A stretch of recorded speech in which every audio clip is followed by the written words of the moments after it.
এই সরকার একেবারেই পরিবেশ বান্ধব সরকার নয়। যে ফুল না ফুটিতে ঝরিছে ধরণীতে, যে নদী মরুপথে হারালো ধারা, জানিহে জানিসেও হয়নি হারা। একের পর এক এই যে উন্নয়নের নামে বিভিন্ন মানুষকে উচ্ছেদ করা এবং বিভিন্ন জায়গা থেকে মানুষকে সরিয়ে নিয়ে যাওয়া শুধু নয়, মানে সেখানকার যে পরিবেশ, সেই পরিবেশকে মানে পরিবেশের ক্ষতি করা, এটা কিন্তু একটা নিয়ম হয়ে দাঁড়িয়েছে এরা যখন থেকে ক্ষমতায় আসছেন তখন থেকে। আসলে কেন্দ্রীয় সরকারের থাকা যে দল, সেই দলের দুটি এজেন্ডা রয়েছে। একদিকে রয়েছে যে কর্পোরেটদের খুশি করার এজেন্ডা, এবং অন্যদিকে রয়েছে যে একটা সামাজিক বিভাজন তৈরি করার এজেন্ডা। ভাই ভাই, এটা মডেল না খাতা, আর কত ফটোগ্রাফি করবি? চুপ কর, সামনে মাধ্যমিক, নোট জোগাড় করে পড়তে হবে। কবে পড়বি ভাই? গ্যালারি তো নোটের লাইব্রেরি আর স্টোরেজে পিডিএফ এর ছড়াছড়ি। ধুর, কোনটা পড়বো কোনটা ছাড়বো কিছুই তো বুঝতে পারছি না। আরে তাহলে মৌলিক লাইব্রেরির বই পড়। ওদের সম্রাট এক্সক্লুসিভ সাজেশন বইগুলোতে পাবি সমস্ত গুরুত্বপূর্ণ এমসিকিউ, এসএকিউ ও বড় প্রশ্ন একেবারে উত্তর সহ। কমন পাবো তো? টপারদের জিজ্ঞেস কর। সম্রাট এক্সক্লুসিভ সাজেশন মাধ্যমিক, ভালো রেজাল্টের পাসওয়ার্ড। নিটের মতো সর্বভারতীয় পরীক্ষার প্রশ্নপত্র ফাঁস, এবং তারপরেই দেখা গেল দিল্লির যন্তর মন্তরে আন্দোলন শুরু। কিন্তু সেই আন্দোলন এখন এমন একটি রূপ নিয়েছে যা শুধুমাত্র দিল্লির গণ্ডিতে আবদ্ধ নেই, এখন সেটি ছড়িয়ে গেছে দেশের বিভিন্ন প্রান্তে, এমনকি বিদেশেও। আমাদের রাজ্য এবং কলকাতাতেও এই আন্দোলনের আঁচ যথেষ্টই পড়েছে। এই আন্দোলনের ভবিষ্যৎ কি? আদৌ এই আন্দোলন কি সাফল্য পাবে? তা নিয়ে একাধিক বিতর্ক শুরু হয়েছে ইতিমধ্যেই সারা দেশ জুড়ে। আমরা এর মধ্যেই সঙ্গে পেয়ে গিয়েছি স্বনামধন্য চিত্র পরিচালক কমলেশ্বর মুখার্জিকে। কথা বলবো। স্যার, প্রথমেই আসি, এই আন্দোলন এখন আর ছাত্র যুব আন্দোলনের মধ্যে সীমাবদ্ধ নেই, এটি একটি গণ আন্দোলনের রূপ নিয়েছে, বিতর্ক একাধিক দানাও বেঁধেছে। কিভাবে দেখছেন এই পুরো আন্দোলনটিকে? বিষয়টা আমরা যেটা বলতে পারি সেটা হচ্ছে যে এই আন্দোলনটা এই মুহূর্তে একটা খুব গুরুত্বপূর্ণ বিষয় হলেও 2014-এ যখন থেকে ক্ষমতায় এসেছে এই কেন্দ্রীয় সরকার, তখন থেকে একের পর এক জনবিরোধী নীতি তারা নিয়ে গেছে। আসলে কেন্দ্রীয় সরকারের থাকা যে দল, সেই দলের দুটি এজেন্ডা রয়েছে। একদিকে রয়েছে যে কর্পোরেটদের খুশি করার এজেন্ডা, এবং অন্যদিকে রয়েছে যে একটা সামাজিক বিভাজন তৈরি করার এজেন্ডা। এখন দেখা যাচ্ছে যে যে নীতিগুলো নির্ধারণ করা হচ্ছে, হয় সেটা ভীষণভাবে কর্পোরেট মুখী এবং জনবিরোধী, আর যখন একটা বিশেষ সম্প্রদায়ের মানুষকে ভীষণভাবে প্রান্তিক করে তোলার চেষ্টা হচ্ছে, সেটা সামাজিক বিভাজনের একটা রূপ নিচ্ছে। তো সেই কারণে এই যে আজকের যে অসন্তোষ সারা ভারতবর্ষ জুড়ে, এটা যদিও শুরু হয়েছে, এই ফেজে শুরু হয়েছে এটা সোনম ওয়াংচুক মহাশয় তার যে অনশন সেটা দিয়ে, এবং তারপর তার সঙ্গে ছাত্রদের অনশন ইত্যাদি দিয়ে, এবং তারপর পরবর্তীকালের ঘটনা যেগুলো ঘটেছে সেগুলো দিয়ে। কিন্তু মূল বিষয়টা লুকিয়ে আছে যে এর আগে থেকে দীর্ঘকাল ধরে একের পর এক ইস্যু উঠে এসেছে।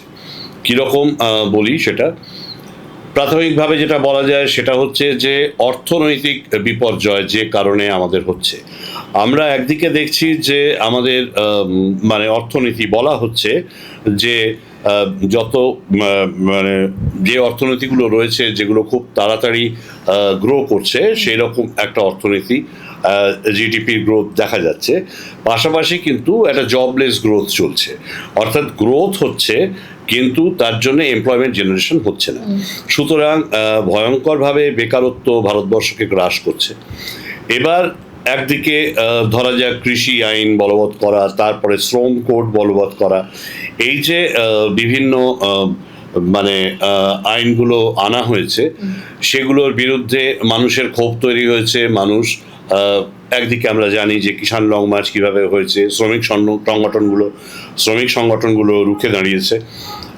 অন্যদিকে আমরা দেখতে পেয়েছি যে এনআরসি এবং সিএ এই মানে বিলগুলো আনার সুবাদে সারা ভারতবর্ষ জুড়ে প্রতিবাদ হয়েছে এবং বিশেষ করে এক সম্প্রদায়ের মানুষকে ভীষণভাবে ভারতবর্ষের যে মানে ভারতবর্ষ থেকে উচ্ছেদ করার একটা প্রচেষ্টা হয়েছে। তো এইগুলো মানুষ আগেই ভালোভাবে দেখছিলেন না। তার সঙ্গে রয়েছে যে রিসেন্টলি বিশেষ করে যখন মধ্যপ্রাচ্যে এরকম একটা যুদ্ধ শুরু হলো এবং সেইখানে আমাদের বৈদেশিক নীতি সেটা আর একটা গুরুত্বপূর্ণ বিষয়, সেটাও মানুষকে খুশি করতে পারেনি। এবং সব থেকে বড় কথা যেটা হচ্ছে যে এই মধ্যপ্রাচ্যের যুদ্ধের জন্য যে অর্থনৈতিক যে ক্রাইসিস আর কি তৈরি হচ্ছে এবং বিশেষ করে মানে শর্টেজ অফ ফুয়েল বা পাওয়ার, সেই জায়গা থেকে দাঁড়িয়ে আমরা দেখেছি যে তাতেও কিন্তু আমাদের যে স্ট্যান্ড নেওয়া, যে অবস্থান নেওয়ার কথা, সেই স্ট্যান্ড বা অবস্থান আমরা নিতে পারিনি। এবং নিতে পারিনি বলেই যেটা হয়েছে সেটা হচ্ছে ভারতবর্ষের মূল্যবৃদ্ধি আস্তে আস্তে ওপর দিকে গেছে ভয়ঙ্করভাবে। এবং এখন যেটা দেখা যাচ্ছে সেটা হচ্ছে এক তো মূল্যবৃদ্ধি রয়েছে এবং পাওয়ার ক্রাইসিস তৈরি হচ্ছেই, গ্যাসের ক্রাইসিস, ফার্টিলাইজারের ক্রাইসিস ইত্যাদি তো হচ্ছেই, কারণ যুদ্ধটা থামছে না, যুদ্ধটা চলে যাচ্ছে এবং সেটা মোকাবিলা করতে আমরা সম্পূর্ণ ব্যর্থ হচ্ছি। তো এই কারণে অর্থনৈতিক চাপ বাড়ছে। তাই এত অর্থনৈতিক চাপ রয়েছে, তার সঙ্গে বেসরকারিকরণ রয়েছে, বিলগ্নীকরণ রয়েছে, মানুষের চাকরি চলে যাচ্ছে বা ছাঁটাই হচ্ছে, এই সব ঘটনাগুলো ঘটছে। আবার পাশাপাশি এটাও দেখা যাচ্ছে যে সামাজিক যে মানে ঐক্য, তাতেও চিড় ধরছে নানা ধরনের এই জনবিরোধী বিল আনার কারণে, মানুষে মানুষে ভেদাভেদ সৃষ্টি করার কারণে। তো এই রাগগুলো ছিলই, এই ক্ষোভগুলো ছিলই এবং সেটা ক্রমশ উঠে আসছিল মানুষের মধ্যে থেকে।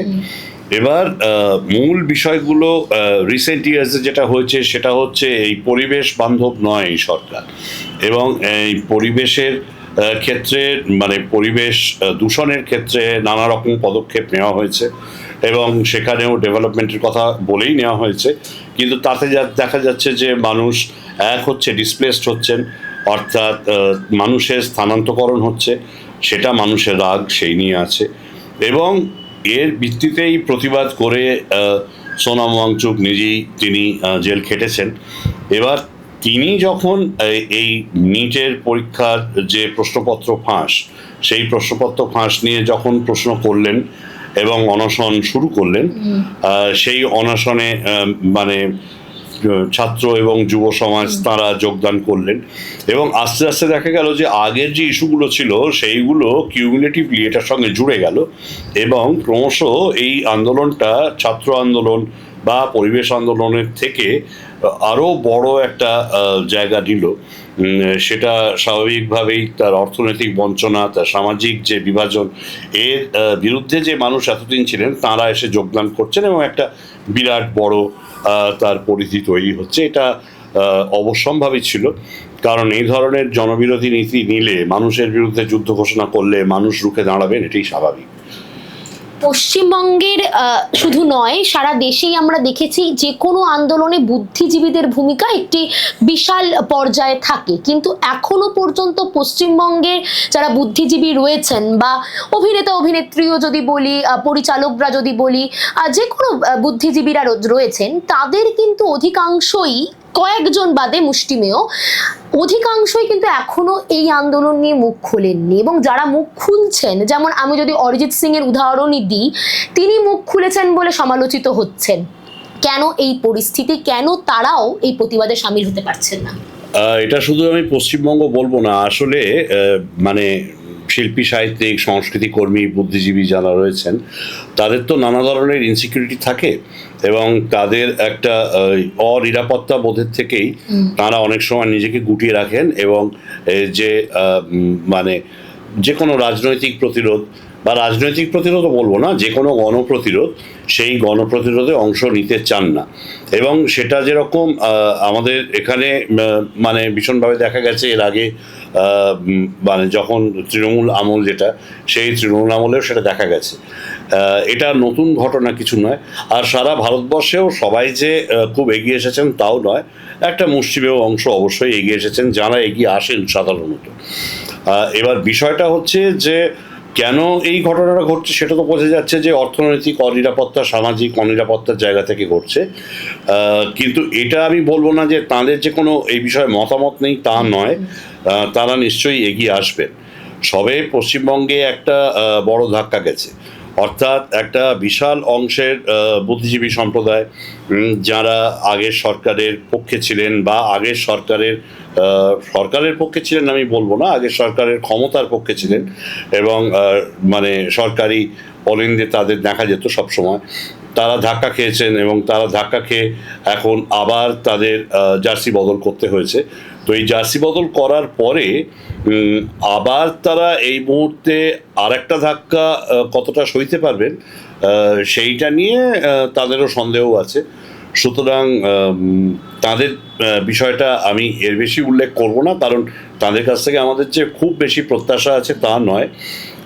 মানুষ ইতিহাস গড়ে এবং আধুনিক প্রজন্মের মানুষ তারা ক্রমশ এগিয়ে আসছেন এবং রাষ্ট্রবিরোধিতা করছেন, এটাই সব থেকে গুরুত্বপূর্ণ বিষয়। এবং অবশ্যই আশা রাখবো যে শুধুমাত্র পশ্চিমবঙ্গের নয়, সারা ভারতবর্ষের যারা তথাকথিত প্রগতিশীল বুদ্ধিজীবী মানুষ তারাও এগিয়ে আসবেন এবং তারা অবশ্যই একটা প্রতিরোধ গড়ে তুলবেন বলেই আশা রাখি।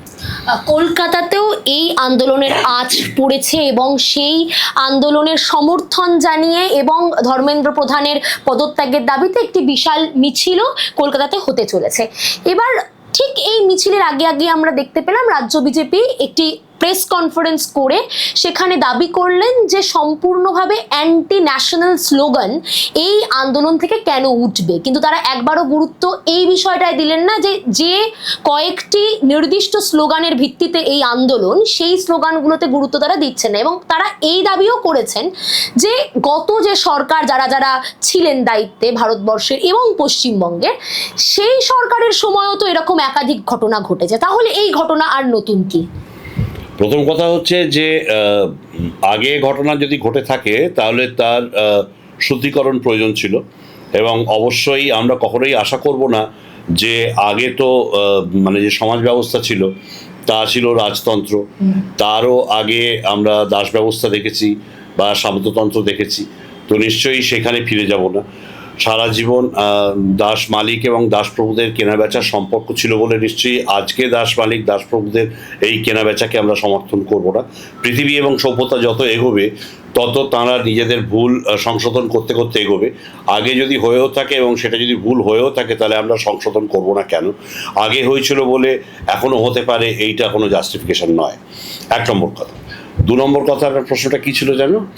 ছিল যে এই যে যখন বিজেপি এই দাবি করছে তারা কিন্তু বারবার বলছেন যে অ্যান্টি ন্যাশনাল স্লোগান সেখানে ব্যবহৃত হচ্ছে। হ্যাঁ, এই অ্যান্টি ন্যাশনাল বা দেশদ্রোহী ইত্যাদি কথাবার্তা এটা প্রতিবাদ করলেই সবসময় বলা হয়।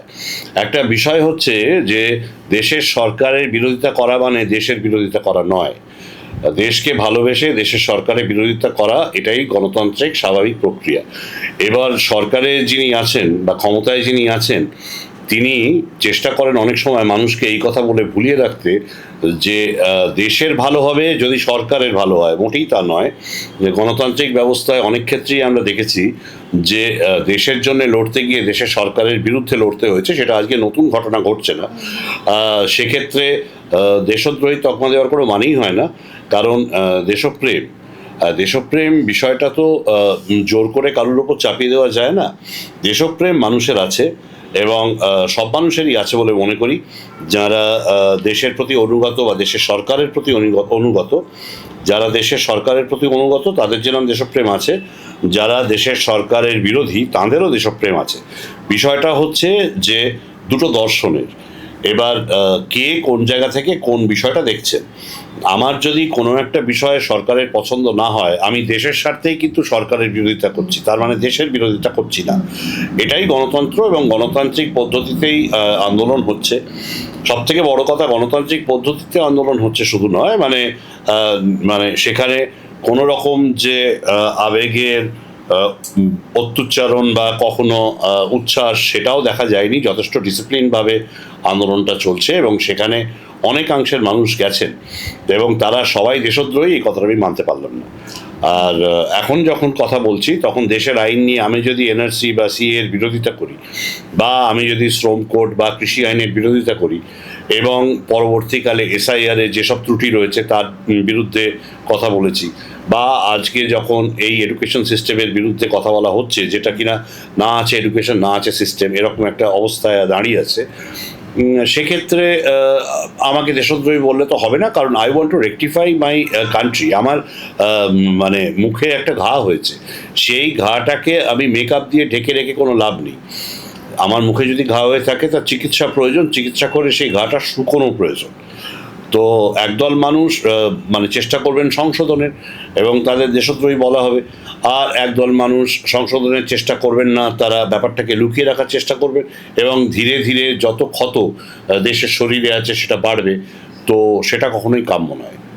আপনি নিজেও চিকিৎসা পেশার সঙ্গে একসময় যুক্ত ছিলেন, সেখান থেকে আমরা দেখতে পাচ্ছি এতগুলো ছাত্রছাত্রীর আত্মহত্যার মতো ঘটনা, তার সঙ্গে সোনাম ওয়াংচুকের মতো বিশ্ববন্দিত একজন মানুষ, তাকে আর জোরপূর্বক এইভাবে হাসপাতালে ভর্তি করানো হলো, এবং তার সঙ্গে সঙ্গে এত বিরোধিতা সরকারের, এবং সেখান থেকে আমরা দেখছি রাজ্য বিজেপি আবার দাবি করছে যে এই ফান্ডিং আসছে মধ্যপ্রাচ্য এবং পশ্চিমা দেশগুলি থেকে, এবং সেই এজেন্ডাই এনারা চালাচ্ছেন। কিভাবে দেখছেন?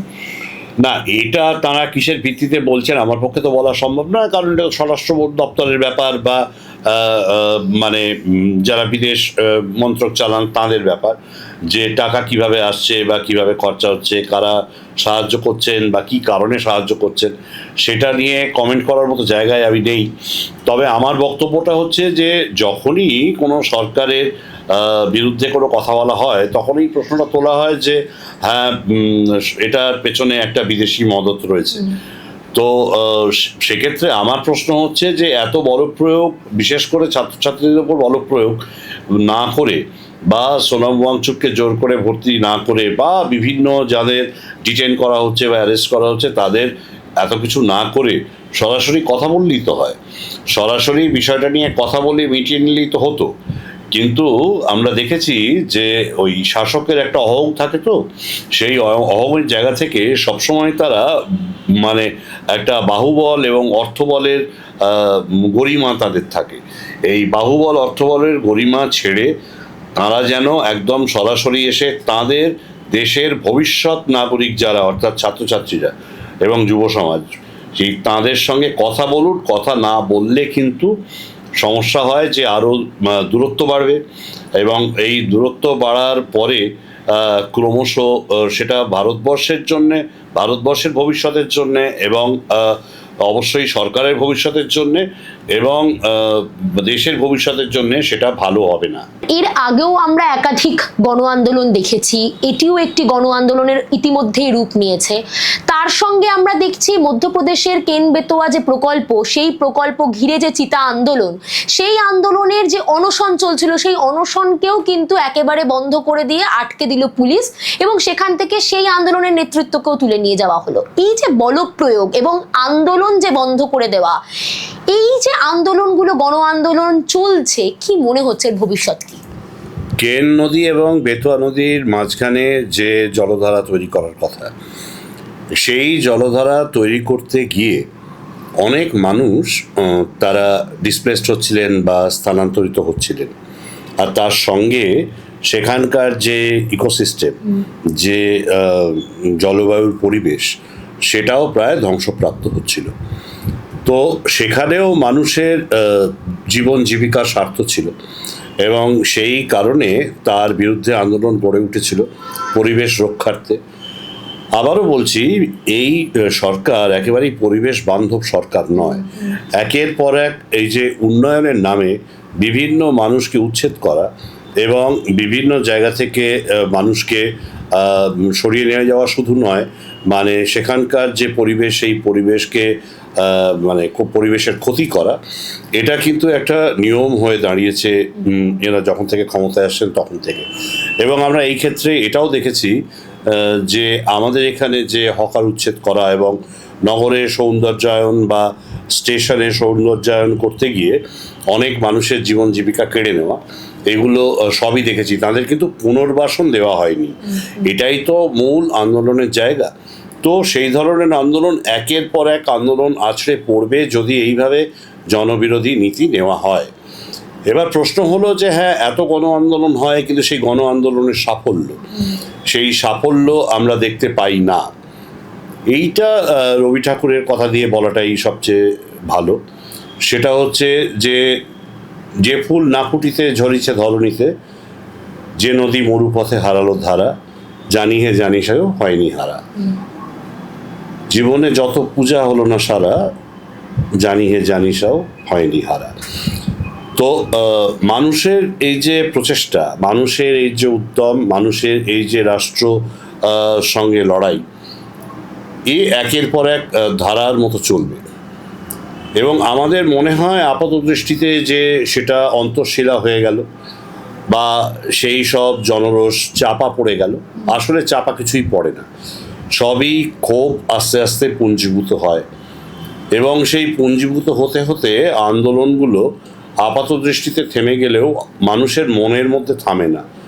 সেই যে ক্ষোভ পুঞ্জীভূত হয়, সেই পুঞ্জীভূত ক্ষোভ একসময় একদম বিস্ফোরণের মতো ফেটে পড়ে। কারণ আমাদের একটা বিষয় মনে রাখতে হবে, সেটা হচ্ছে শুধুমাত্র এই গণতান্ত্রিক ব্যবস্থা তা নয়, সভ্যতার নিয়মই হচ্ছে পরিবর্তন। পরিবর্তন হচ্ছে একমাত্র বিষয় যেটা যুগে যুগে ঘটে চলেছে, ঘটে চলতে বাধ্য, অবশ্যম্ভাবী। তো তখন পরিবর্তন আসে, তখন সব কিছু বদলে যায় যখন ওই ক্ষোভের বিস্ফোরণ হয়। সেই কারণে আমি মনে করি না যে কোনো প্রতিরোধ বা কোনো গণ আন্দোলন যা গড়ে উঠছে তা মানে হারিয়ে যাচ্ছে, হারিয়ে কিছু যায় না। আমরা ফরাসি বিপ্লবের দিকে যদি দেখি, তাকাই, তাহলে দেখবো আপাত দৃষ্টিতে ফরাসি বিপ্লব সফল হয়নি। বা যদি প্যারি কমিউনের দিকে দেখি, প্যারি কমিউন সফল হয়নি, কিন্তু না, সফল হয়েছে। কেন না, তারপর একটা সময় তৈরি হয়েছিল যখন 1/3 পৃথিবী তারা কিন্তু এই সমাজতান্ত্রিক বা আরও বড় করে বলতে গেলে কমিউনিস্ট বিপ্লবের মধ্যে এসেছিল। তারপর আবার তার পরিবর্তন হয়েছে। আবার এখন দেখা যাচ্ছে যে সারা পৃথিবীতে দিকে দিকে জনরোষ ফেটে পড়ছে, সেটা সাম্রাজ্যবাদের বিরুদ্ধে, সেটা একনায়কতন্ত্রের বিরুদ্ধে, যাবতীয় যা ডানপন্থার যে উত্থান হয়েছিল সেই উত্থানের বিরুদ্ধে এবং লেজেফেয়ার ইকোনমিক্স বা ডানপন্থী যে অর্থনীতি তার বিরুদ্ধে। সুতরাং হারিয়ে কোনো আন্দোলনই যাবে না বা যায়নি। এই আন্দোলন আরও বড় মাত্রা পাবে ভবিষ্যতে বলেই আমার মনে হয়।